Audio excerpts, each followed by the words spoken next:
તમે ગમે એટલું ધર્મ કરશો એ ફેલ છે. પહેલી વાત. બીજું, દયા ભાવ. તમારામાં દયા હોવી જોઈએ. હાવ નિષ્ઠુર ન બની જાતા.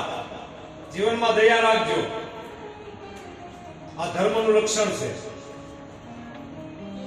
ત્રીજું, પવિત્રતા. પવિત્ર બનવું પડશે. ચોથું, તપસરિયા. થોડુંક તપ કરવાની ટેવ પાડો. ચોથું, તિતિક્ષા.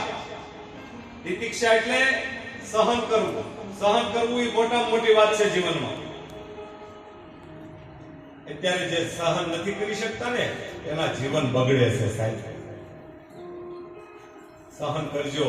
થોડુંક આપણું ઓછું થઈ જાય તો થવા દેજો, પણ બીજાનું સારું થાય એવી ઈચ્છા રાખજો. સહન કરવું પડશે. આ તો આપણું સારું થવું જોઈએ, બીજાને જે થવું હોય. જય હો. એવો જીવનમાં ન રાખતા. સહન કરવાની ટેવ પાડો.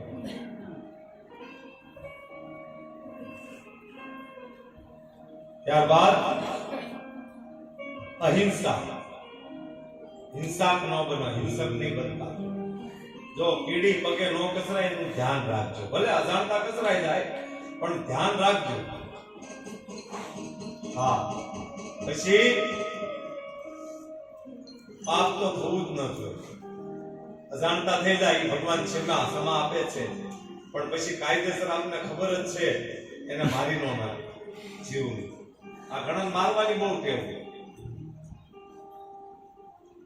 ગરોળી નીકળી છે પછી એનો સારો ગોતવા નીકળી છે. જય હો. એને મરાય નહીં. સર્પ નીકળ્યો હોય તો એ સર્પ એનો સારો ગોતવા નીકળ્યો છે. એને પેટ તો ભરવું ને. એને મારી નો નખાય. એને પકડવા વાળાને બોલાવી પકડાવી બીજે છોડાવી દેવાય, પણ કઈ એને મારી નો નખાય.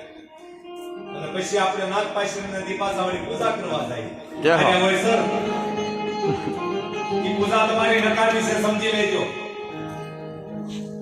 તાંબા કેરો નાગ બનાવે એને ફૂલને